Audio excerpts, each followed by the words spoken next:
Olá, eu sou Felipe Monteiro, sócio responsável pela Aurize US.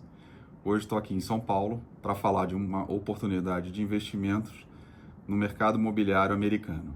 Estou aqui ao meu lado o Daniel, que ele é diretor da Interasset e cuida justamente dessa parte de mercado imobiliário lá na Interasset. Essa é uma tese que, na verdade, já é o quarto fundo que a gente lança, né, com essa tese de mercado imobiliário. É um mercado que a gente gosta bastante aqui na Aurize, a gente acompanha bem de perto, né, com o Interasset está sendo o segundo fundo que a gente lança. O primeiro foi um sucesso, o Daniel vai falar um pouquinho de como foi o primeiro fundo, de como está sendo o primeiro fundo, e falar também um pouquinho desse segundo fundo, da estrutura, e depois a gente vai falar um pouquinho aí de como anda o mercado imobiliário americano. Tiveram algumas mudanças de região também que eu queria explorar com você. Mas enfim, é um investimento que a gente está bastante animado, a gente está recomendando com bastante confiança aqui para os nossos investidores, ainda mais com base no sucesso que a gente está tendo no primeiro fundo. Então, Daniel, para começar, queria que você comentasse um pouquinho de como é que é o segundo fundo, né? Como é que foi o primeiro fundo, como é que será o segundo fundo, e depois que você falasse um pouquinho do andamento desse primeiro fundo, como é que tá, né? Não, perfeito. Primeiro, obrigado aí pelo convite. É sempre um prazer estar aqui com vocês. O primeiro fundo, ele está num momento muito interessante, porque a obra começou em dezembro de 2023 e quando a gente chegou em dezembro de 2024, a gente está falando de um empreendimento que tem 4 prédios, os 4 já tinham chegado ao final da sua estrutura. Uhum. A gente está com a previsão que em 2, 3 meses a primeira fase está concluída e já começa a alugar. Mas esse primeiro, desculpa te interromper aqui, Daniel, mas esse primeiro foi uma captação vocês captaram dinheiro, Sim. Já tinham a terra, e vocês construíram prédios de multifamily home, né? Então, essa construção que você está dizendo, que a construção do empreendimento ela já está mais adiantada do que vocês imaginavam, perfeito, né? A tese dos fundos é entrar quando toda a parte de licenças está pronta, então não tem risco de licenciamento, de conseguir todos os alvarás de construção. Que é um negócio que demora bastante. Que demora. Uhum.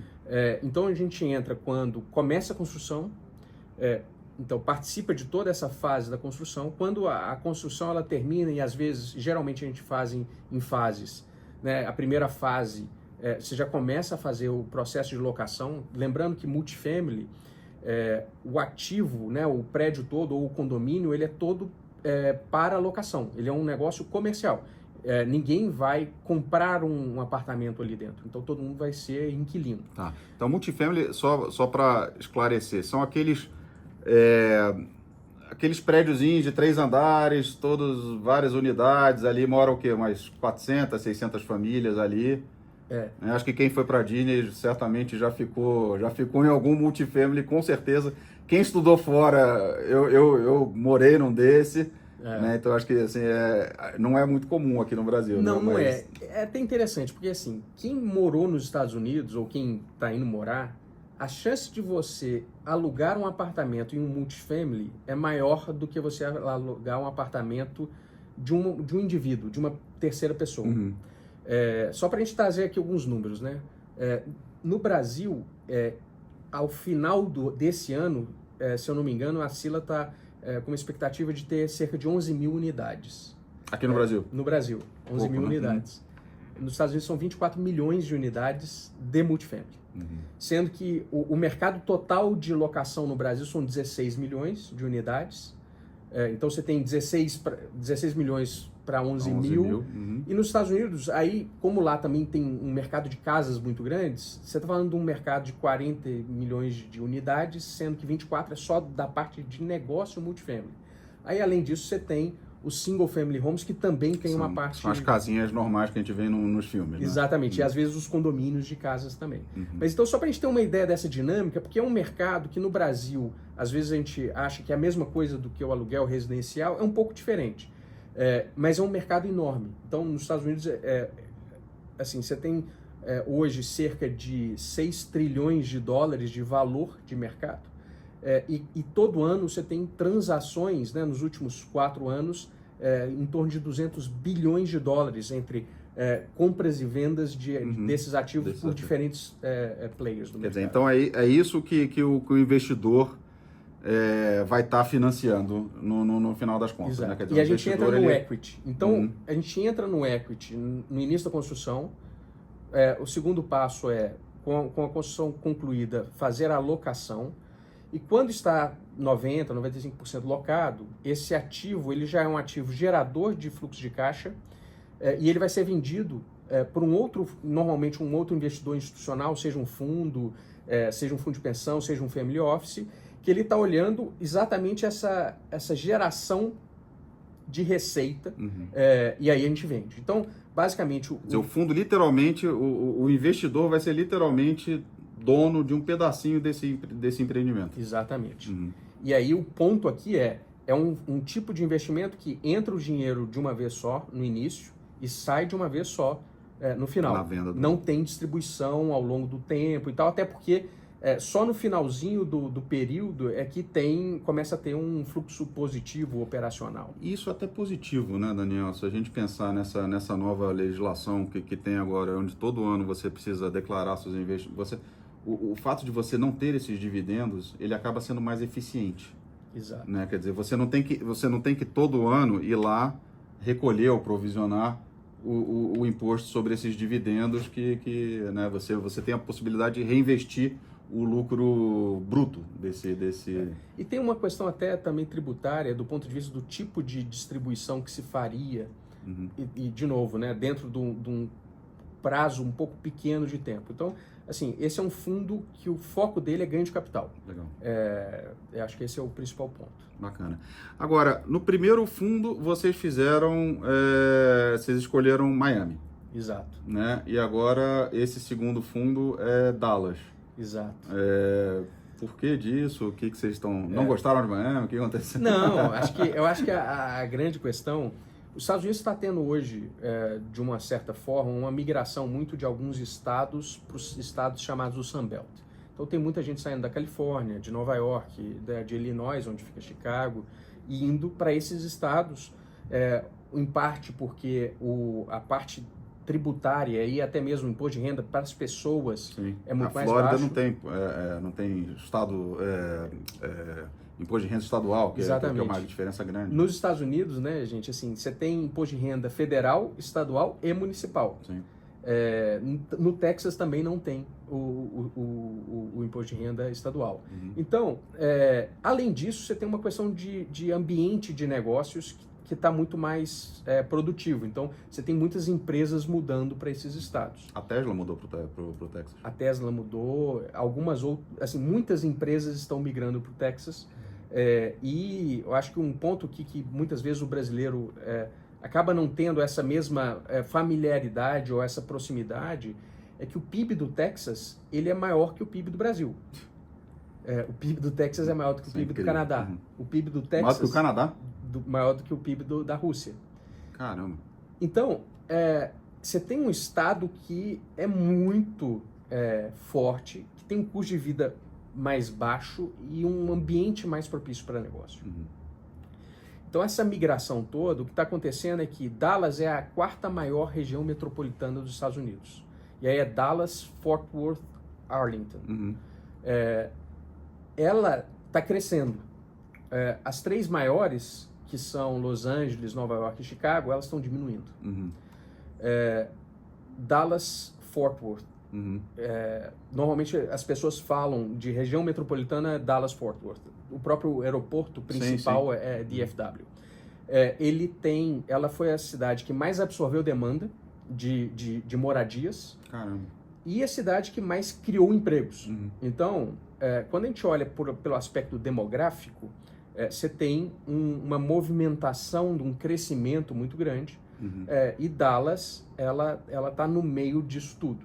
Não, inclusive tem bastante, muitas empresas de tecnologia indo pro Texas, né? Saindo da Califórnia, indo para assim, a indústria de tecnologia saindo da Califórnia, indo para o Texas, e financeira saindo ali Nova York, Chicago, indo para a Flórida, né? Exatamente. Esse é um movimento que a gente tem observado.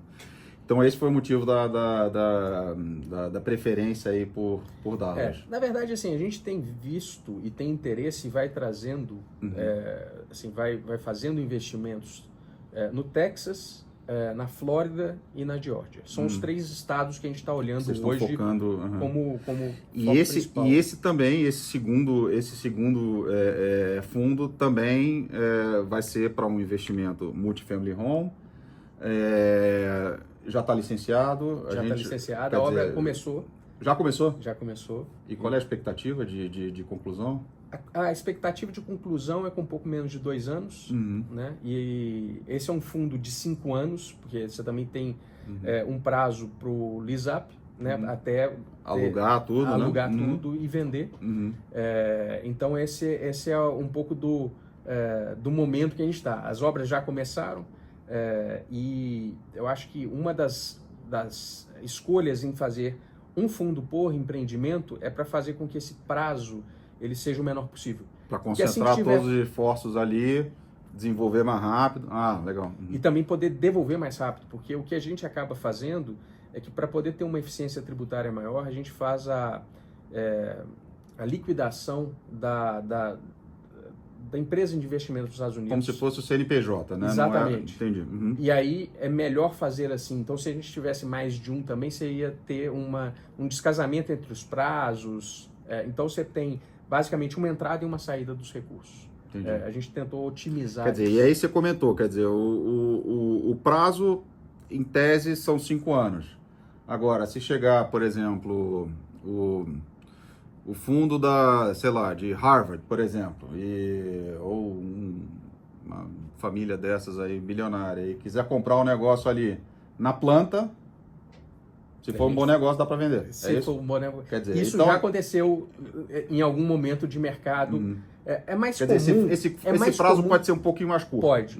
Assim, é mais comum que depois da construção esteja terminada, o que acontece é que por que se vende depois de estabilizado? É que você tem, na verdade, um fluxo de caixa que ele está meio que provado. Claro. É diferente de quando você vende ele, por exemplo, com construção terminada, mas sem ter alugado, porque você tem uma expectativa de valor de locação. Claro. Depois você já provou. Então é um pouco a mesma coisa que a gente faz, às vezes, para outros investimentos que estão performados. Tá? Mas às vezes o mercado está mais aquecido. Uma outra coisa, só para a gente também pontuar aqui, as 5 maiores empresas que são detentoras de unidades de multifamily nos Estados Unidos, elas têm mais do que 100 mil unidades cada uma delas. Caramba! Então, assim, você tem alguns negócios... É um negócio importante para esses compradores. Exatamente. Então, o usual nesse tipo de negócio é que quando o empreendimento está chegando na hora de vender, é utilizado alguma das grandes empresas que fazem... Já forma uma fila lá de comprador. E geralmente é um processo competitivo que tem mais de uma oferta. Caramba, bem diferente Isso é o usual. Bem diferente daqui, né? Quer dizer, esse tipo de empreendimento de multifamily homes, né? Quer dizer, ele é uma parte importante do portfólio de uma empresa, de um fundo de previdência, de um fundo de faculdade, que lá são bilionários, né? Não, uma coisa que a gente não está muito habituado aqui no Brasil, né? Então, e também grandes famílias, né? Grandes multifamily office também, né? Que compram bastante isso. Muito. E aí tem duas coisas muito interessantes. Primeiro, porque é um tipo de investimento mais defensivo e é um dos melhores para defender contra a inflação. E a outra questão é que você tem todo o sistema de previdência de fundos de pensão nos Estados Unidos que fazem a alocação e todo ano você tem um acúmulo de novos recursos que precisam ser alocados. por uma questão de asset liability management, os fundos de pensão eles têm um passivo de muito longo prazo, que são os pensionistas. Então eles precisam comprar ativos de longo prazo. Exatamente. Por isso que esse é um mercado tão grande. E além disso, esse setor ele costuma ser muito resiliente. Então você entra em crise, o multifamily normalmente é até um pouco contracíclico, porque as pessoas elas vão deixar de comprar apartamentos mais caros, ou elas vão deixar de comprar por conta da elevação do custo da dívida, ou elas vão deixar por uma falta de confiança e vão alugar. E além disso, como a gente está focado no workforce housing, também tem uma questão de que o ticket é mais baixo. Qual é o aluguel médio? $2.000. $2.000. Que é bem barato para a realidade americana. Exatamente. Tá? Assim, lembrando que a renda média do americano, gente, é $60 a $65 mil, tá? Então E uma das questões, assim, o pessoal às vezes está muito acostumado a ouvir falar de déficit habitacional no Brasil. É que tem um déficit habitacional importante nos Estados Unidos e o componente relevante é exatamente o ônus excessivo com o aluguel. Então, o que acontece muitas vezes, e por isso que é importante fazer um produto muito competitivo, a um custo competitivo, porque você consegue encaixar uma demanda e que acontece tanto porque você tem uma cidade crescendo, como é o caso de Dallas-Fort Worth, mas também você tem uma migração, uma parte relevante dos inquilinos de workforce housing, é a primeira vez que eles moram num apartamento novo. Então, assim, quem morou lá estudante... E tá tendo um movimento ali, isso eu tô vivendo ali, vendo muito isso, essa geração que se formou agora, né, que está tendo... Pessoal que está aí 30, 40 anos, que estaria comprando a primeira casa, não está conseguindo. Né? Então, o mercado de aluguel é um mercado que segue muito aquecido. Né? Pois é, no longo prazo, você tocou num ponto muito interessante. O Federal Reserve ele tem uma estatística que ele mede o affordability, ou seja... a capacidade das pessoas pagarem, né, a casa. E depois da pandemia caiu enormemente. E você não tem uma perspectiva de uma alteração muito grande, porque você teve um aumento dos custos de construção relevantes e, ao mesmo tempo, um aumento das taxas de juros. Financiamento. Né? Teve muita gente que pegou financiamento a 3% ao ano travado, que é pré-fixado nos Estados Unidos, por 30 anos, e agora você está pagando 7%. Né? Então, você vai ter um problema de oferta grande nesse mercado. Exato. Mas tá bom, Daniel. E o primeiro fundo tá indo de vento em popa. A gente saiu com esse fundo faz um ano já, né? Faz um ano. Um ano e foi um sucesso. Foi um sucesso. A obra está adiantada em relação ao cronograma inicial. Acho que... E a outra coisa muito interessante é que o mercado está muito bom. Então, a gente costuma ser muito cuidadoso. Acho que a ideia sempre é prometer um pouco menos e entregar um pouco mais. Mas, por exemplo, além da gente estar um pouco adiantado, do lado do nosso empreendimento tem um outro que foi entregue alguns meses atrás. Ele já está alugando mais caro do que a gente tinha projetado na nossa viabilidade. Então, acho que a gente está... Assim, acho que as coisas estão indo bem. Que bom. E é por isso que a gente recomendou o primeiro e é por isso que a gente vai recomendar o segundo. Daniel, muito obrigado pela sua presença, pelas suas explicações. Fico feliz pela parceria, né, do primeiro, de ter sido o sucesso. Então, a gente se sente aqui nós aqui da Oriz, a gente se sente também parte desse sucesso. E a gente está super animado com esse segundo. A gente está recomendando para todos os clientes e, enfim, obrigado pelas explicações aí. Tenho certeza que vai ser um sucesso. Não, obrigado. Assim, a gente que agradece. Eu acho que a parceria com a Oriz é super importante. E com certeza tem muito por vir ainda. Com certeza.